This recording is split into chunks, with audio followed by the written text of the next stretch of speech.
Well, seems like there's a lot going on. I'll tell you that. We did a video this morning about Ross Coulthart having an interview, and a big interview actually this Saturday. And there's potential of footage being shown and a firsthand whistleblower and that and more, to which there were claims that at the beginning of 2025, as Ross Coulthart said, all hell was going to break loose. Is this the eventual plan for that happening? Then there's also Stephen Greer, who says that within the next 72 hours, we're going to get full-on disclosure of alien life. Those two things happened. Again, is this part of all hell breaking loose? And then I'm scrolling through some stuff, and I look, who has been the biggest roadblock for the UAPDA, among other things, inside of the government? Mike Turner. And we're like, well, there's no way that's going to change. Well, it did change, because the Speaker of the House said, hey, I know you usually come to work. Don't do that anymore. Don't come to work anymore. You're out. What? What happened?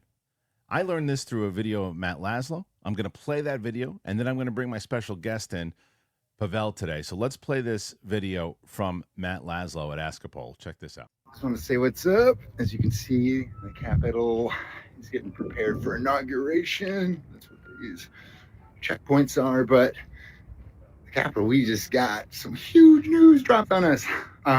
It's insane that Mike Turner was pushed out as chairman of Intel. That just does not happen. At Askapol, we're going to be having some updates, talking to some lawmakers about it. But yeah, many are just stunned because this doesn't happen. Chairmen rarely to never get pushed out unless they're under a huge scandal, like Senator Menendez was last year. So yeah, this is just wild times, and it seems like Mar-a-Lago flexed against Turner because of the Ukraine crisis and stuff like that. But no, members of the UAP caucus are thinking, they're telling me that they think the change in leadership could actually be good for the issue, because as we know, Turner and Mr. Himes have basically not touched the issue with a 20-foot pole publicly, at least publicly. All right, I'm off, and stay tuned to Askapol for the latest. We'll drop them ASAP once I get home. Peace. So here you go. You hear Matt Laszlo, and he drops that news. Everybody's like, what is going on? So to join me to talk about that and everything kind of going on right now is a guy we haven't seen on the channel for a bit. He's been kicking ass on his channel. He's been doing great stuff, breaking news, doing some great interviews, and you can also find him at your local coffee shop doing poetry. He is. What's up, man? How are you? I'm good, man. It's been a good start of the year. How are you, man? Trying to keep up. It seems like, this is one of those things. I remember last year, and you and I definitely spoke about this in 2014, when they're like, well, everything's going to happen in 2014. You're going to see so much. And then it was like crickets, right? So obviously, and I think rightfully so, everybody hears, okay, 2025, same thing. It's going to start off. It's going to be crazy. It's kind of getting crazy. Yeah. And it started with that, which I think was a false flag operation with the Tesla Cybertruck stuff. Right. But I had been hearing a lot of different types of rumblings over the last couple of months or so. And this week, the two of this stuff that I was following did drop with that Jesse Michaels video and the Ross Coulthart, which that one on Ross Coulthart, that was being talked about a lot in Reddit, and a lot of chatter, a lot of different things being thrown out, details that kind of confused a lot of people, including me. But the gist of it was essentially that what we were hearing is that there was a helicopter pilot with a video that was going to drop on a major news network of a crash retrieval. And that's exactly what we are allegedly going to get. And how long ago did you hear that? About we've been hearing it for the last 2 months or so, something like that. Yeah. And so that would then make sense Ross Coulthart saying all hell is going to break loose, because he can say that because he knows his plan of attack, if you will, right? Yeah. I also do not think it's a coincidence that he's dropping this on Saturday. And this all leads into the Mike Turner of it all, but like he drops this on Saturday. Let's say that this footage that you just mentioned is shown. People are going to start talking about it, and more of a push happens. And then what happens on Monday? We get the inauguration. So this is planned out because of the time that it drops. Because by the time the stuff really starts pushing in, they start, the fallout, if you will, of this video that comes out, and the more questions, the administration will already have basically be in day one when it happens, and people are like, then all of the rumors we've heard about all the new people that are going to be coming in that are pro disclosure and all of that, you can start to get hopeful if you're on the side of disclosure, right? And then you've got this thing happens with Mike Turner, where he was known to have one of his biggest donors, I think, is Lockheed Martin. Is that right? Yeah, and another aerospace company too, but it's two of them. But he's from Ohio, where Wright Patterson is.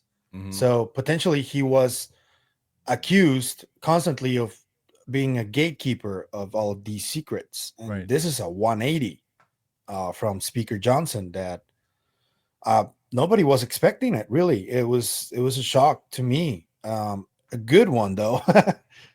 Yeah, I mean, you would think. I mean, look, on this side of it, from where we're coming from, you automatically the first thing you think of is the UAPDA stuff, the Lockheed Martin stuff, the stuff that he's trying to hold back. So we, in this community, is like, good riddance. Who you bringing in?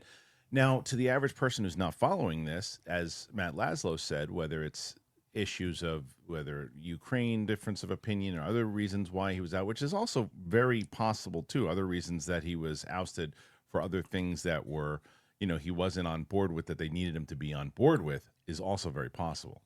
Yeah.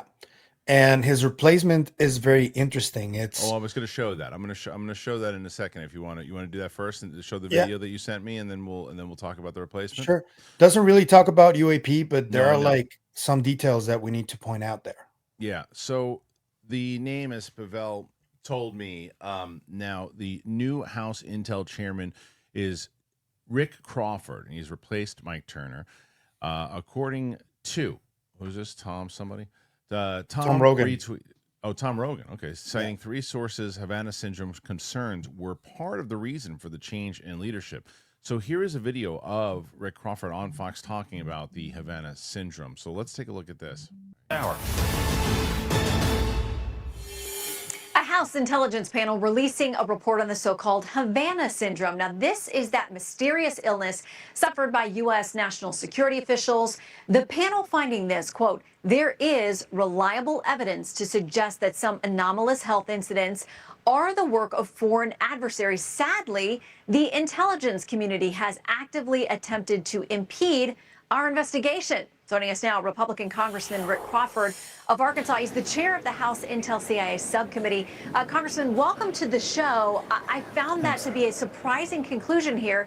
The suggestion that the Intel community not only didn't get this right, but they in some way hindered you from trying to figure it out.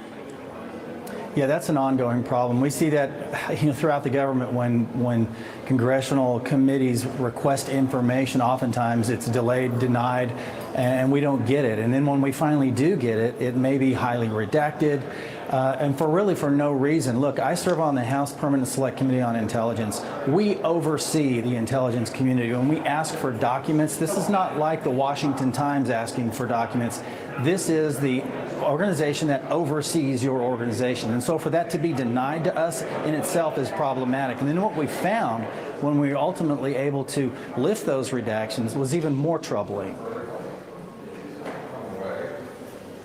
So this is a quote from the 2023 DNI. This is what the Intel community had found prior. They said this: most intelligence community agencies have concluded that it is, quote, very unlikely that a foreign adversary is responsible for these reported incidents. You found differently. So why did you find differently, and what do you think they got wrong? Well, what we found differently is that as we dove into this issue, that we found that there had been overt attempts by management to basically drive a narrative through that analysis. That is to say, here's our statement. Now go forth and support our statement. It wasn't about asking those analysts to give us the ground truth. It was about, here's what we want to say, and we want you to help support that narrative. And the evidence that we have supports that. It's troubling, and we've seen this happen before. We've seen it happen with the Russia hoax case. We've seen it happen with the COVID origins case. And what we have, I think, in the IC is a systemic problem with using analysts for effect. You can't have that. We need ground truth. Our decision makers rely on that information to make the best decisions they can to secure our country and to make our foreign service officers safe. Is so important in so many different ways, right? Oh, yeah. Because even though, look, you and I, we covered when we were doing videos on the channel together, we did something on the Havana syndrome, and you know a little bit more about it than I do, a lot more about it than I do, but I'm somewhat familiar on it. But what I got from this guy seems like he's like knocking on the door saying, come on, let's figure out what's really going on here about this. So if that's not the same for the UAP topic, you know, maybe it will be. And the other thing that he said was very, it seemed eerie, like we've heard it many times over, just like, well, no, make sure that you tell them our narrative. And that seems like every single conversation when it comes to the cover up on this topic, right? It's Yeah. like whatever it is, whether it's Vargine, Roswell, yada, yada, what, this is our narrative, Sean Kirkpatrick. Tell them this. Yeah. And we're at a crossroads right now in history of the intelligence community, because they have a culture that if things go right, it will change the whole culture within the intelligence community. And that is going to be really difficult to do. But I think that what Crawford is saying too could very well be applied to the UFO topic without question. It's not just the Havana syndrome. There's a lot of different cover-ups that are part of this, and the UFO topic is at the very center of it. And there's also they have been getting some redacted documents recently, these committees. And I wouldn't be surprised if some of those documents are about the UFO topic.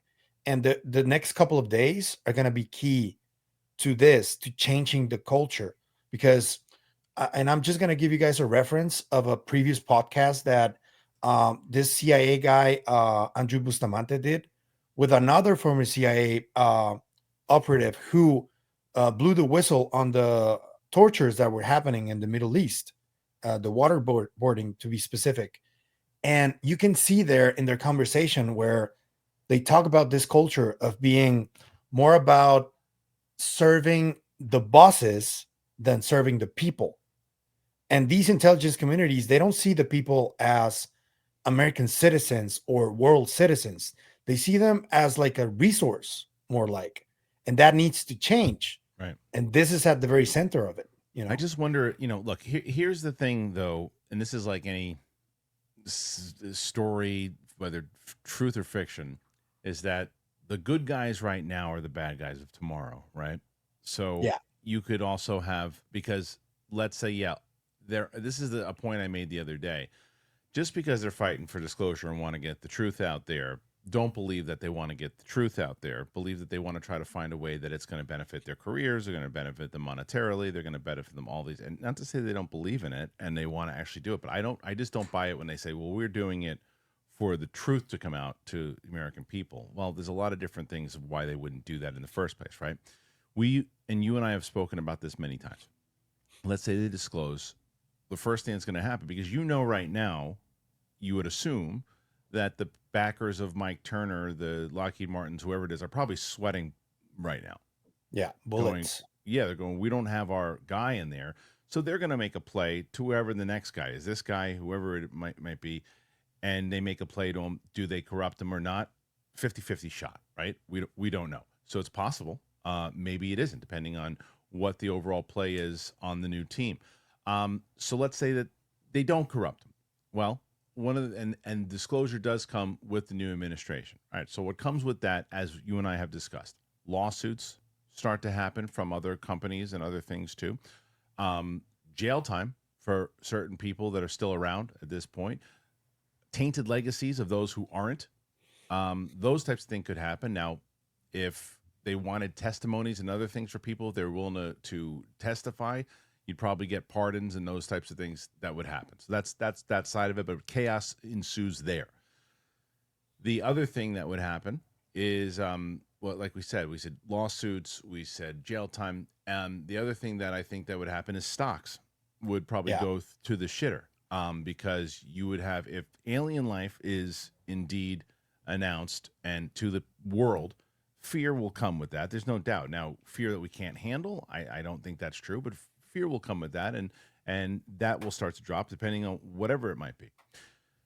Now, the question would be, to me, if I'm putting together this team of disclosure, I would say, okay, we know that's going to happen. However, with the technology that we're going to start to bring out to the public in the way that we hid Apple phones forever, now we're going to bring this stuff out, and it's going to change society 10,000 times more than the iPhone did or the internet did. This is going to change the world. Stocks are going to go up, guys. Everything else, it's just a matter of time. We'll take the hit. Do you think those are the types of conversations that have to happen before this is made? They're already kind of happening. There's been a couple of leads that I've been following. One of them is a podcast that is called Ecosystemic Futures Podcast. I don't know if you have taken a chance to hear it. Not yet. Episode 69 had Dr. Hal Puthoff and Dr. Anna Brady Estevez and Dr. Richard Banderick. And they're talking about new technologies derived from UAP. These are people who work at NASA and Dr. Hal Puthoff. And they're talking about it. I've never heard Puthoff talk about this stuff so openly. And he's like flat out saying, yeah, this came from a retrieved crash, UAP crash. And I'm like, something changed that made Dr. Puthoff not be so coy about these topics anymore, because it was impossible to get a quote like that from him last year. This is not that long ago. And something changed already, that people that are like moving money towards different types of companies and technologies are already seeing that money being allocated to that under generic kind of names. And I think that is part of it.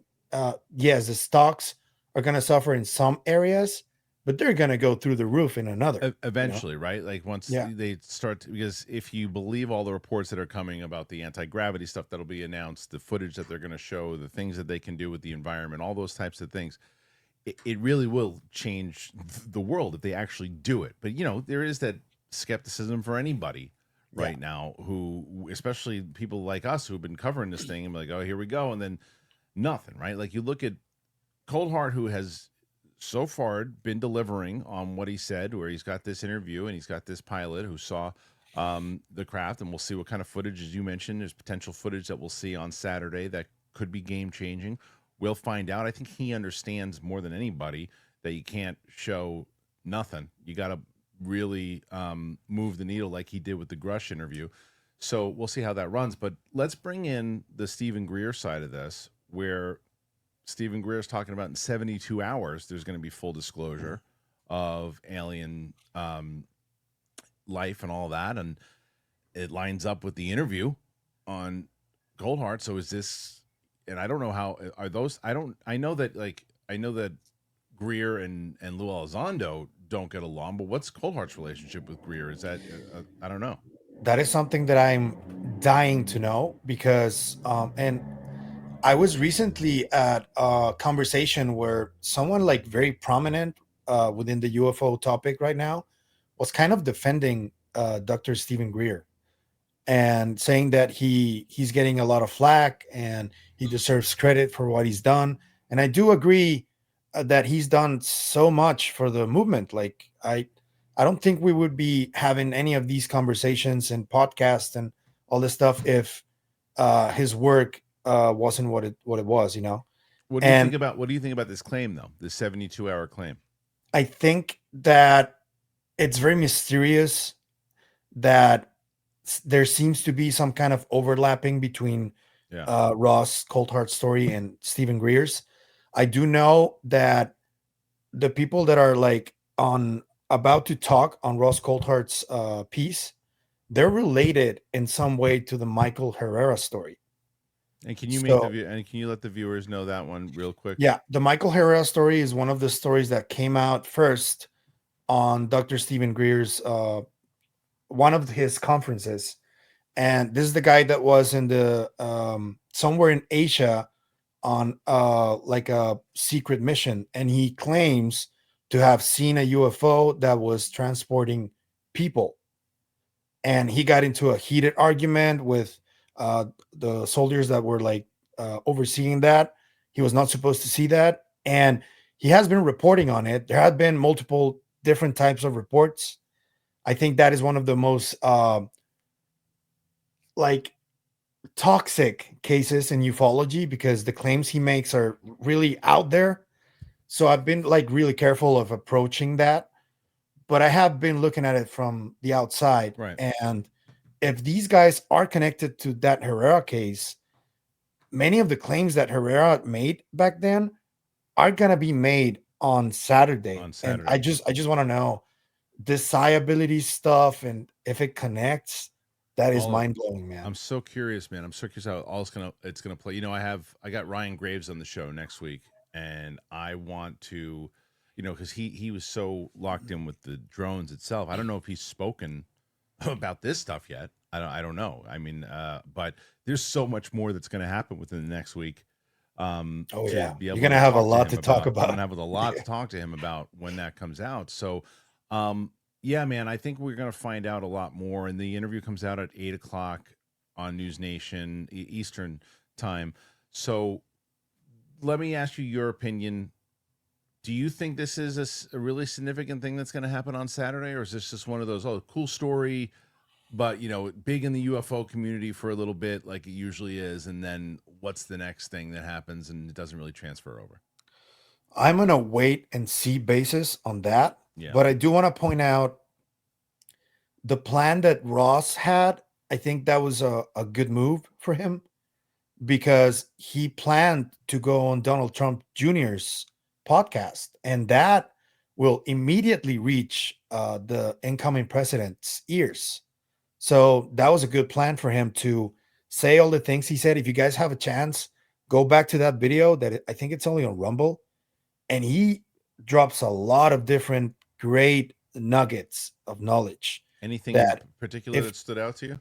Yeah, he said that these whistleblowers are they're going to make accusations of murder, which is pretty big. Yeah. And he essentially laid out the plan that the incoming president is going to have to take if he wants transparency on this. It's like a 4-minute clip that I saw. But I saw the whole thing, but that 4-minute clip, that was really interesting to me, because if Trump listens to his son, and I think he does, I think Trump knows a lot more than he leads on. And the fact that they had Ross in there, that means Trump is listening. So I would be very curious to see what happens on the 21st, not the 20th, the 21st. Yeah. And well, especially after we get the 18th, which is that interview first. So let's see, man. Interesting. This is just, we literally could talk for about 3 hours on this, but we have a lot to talk about over the weekend. We will do it. Pavel, if people want to come check out your YouTube channel and where they can find you, what do they do? Thank you. You can find me at Psicoactivo Podcast on YouTube and Pavel Ibarra Meda on X. I'm active on both of those. Thank you. Thank you guys for being here today. Make sure you hit that subscribe button if you haven't done it already. We just passed 41,000. Thank you so much for that. Comment, click the like button. You want to help out the channel, you can become a member. That's how you do it. Or you can just look good. How do you do that? Well, you get yourself some public rec. I'll tell you about them right now. See you back here tomorrow. Don't BS me. You know as well as I do, wearing nice pants stinks. Who came up with the plan and said, hey, let's get some uncomfortable fabrics, squeezing your family jewels, and that is how you're going to look sharp. I'm going to give you an early holiday gift, and this is from me to you. The days are over. Public Rec's Daymaker pants, they're here to make sure you stay comfy and classy this season. They feel like your favorite sweats, but they're tailored pants. Super stretchy with an elastic waistband so you can rock them anywhere. Doesn't matter. You're going to work, you're going to hang out with your friends. They got you covered. Give the gift of comfort to someone that you love this season with Public Rec's Daymaker pants. And for a limited time only, you can get 20% off your entire order. You got to use that code DTE at publicrec.com. That is 20% off when you use that code DTE at publicrec.com. This morning, I was looking in the mirror. I go, these look damn good. I look slick. Anyway, go there, check it out, and you'll thank me later.